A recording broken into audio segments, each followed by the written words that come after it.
Matapos i-anunsyo ang kanyang pakikibaka sa sakit na cancer, muling nasilayan kanina sa Senado si Senadora Miriam Defensor Santiago.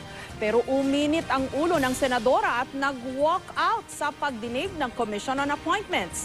Yan ang tinutukan ni Jamsi Sanchez.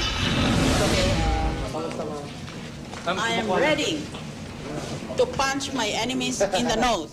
Good mood si Senador Miriam Defensor Santiago nang pumasok sa Senado sa unang pagkakataon mula nang i-anunsyo noong Hulyo na meron siyang lung cancer.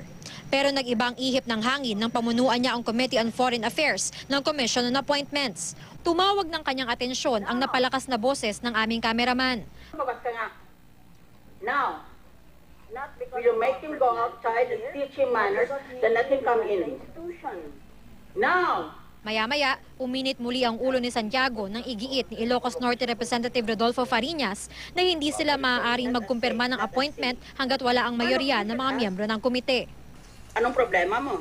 Dito po sa meetings of the committee, we need a majority of all the Bakit po tayo mag-meeting ng committee? I'm not calling a meeting of the committee, I'm calling a public hearing. Precisely. That's the notice that was sent to That's you. why there was no motion for the confirmation of any of these appointees or recommended.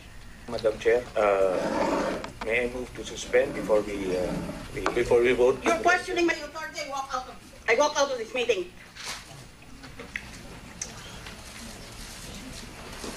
Dapat noon pa yan sa umpisa. Ngayon, sisirain mo ang procedure na sunodan noon pa. Adjourn. Sa press conference matapos mag-walk out, muling nagpahayag ng inis si Santiago, partikular sa mga kongresista na hindi sumipot sa tamang oras sa pagdinig. I am facing death in the face. I have told you, death is a very beautiful experience. So I'm no longer pulling my punches. Pag mali, mali. Pag kurap, kurap. Ganito naman inilarawan ng senadora ang mga kalaban niya sa politika, kabilang na ang mga nasasangkot sa kasong plunder.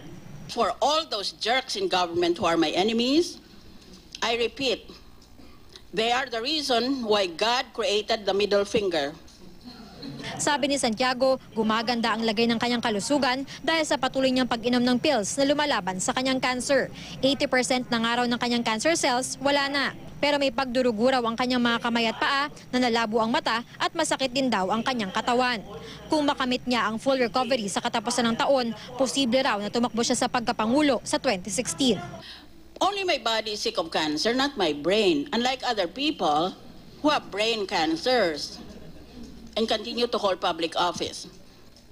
Ako naman, my brain is working perfectly. Sakaling tumakbo sa pagkapangulo, ang pinagpipilian daw niyang makatambal sina Davao City Mayor Rodrigo Duterte, dating Defense Secretary Gilbert Chodoro at Senador Grace Poe. Oh, I'd love to run with Rudy Duterte, whom I've always loved from the very beginning. He would make an excellent vice president for enforcement. Gilbert Chodoro, not only for me but for all others. But he told me personally before, it's now or never, and apparently he's making it never. Maybe we can have two women running together, president and vice president. How about that, ladies? Maybe it's Miriam and Grace. Nagpasalamat si Poe sa sinabi ni Santiago, pero wala pa raw siyang planong tumakbo sa mas mataas na posisyon. Wala rin daw balak si Duterte na kumandidato sa national position. Plano na nga raw niyang magretiro sa serbisyo publiko. Si Chodoro wala pang komento. Pero kung hindi siya tatakbo sa pagkapangulo, ayon kay Santiago, posible raw sumali siya sa International Advisory Council ng isang non-government organization o magsulat ng libro sa Amerika. Balak daw ni Santiago na bumalik sa trabaho sa Senado sa October 20 dahil doon niya inaasahang tuluyan siyang makaka-recover mula sa iniindang sakit. Jamsi Sante, nakatutok, 24 oras.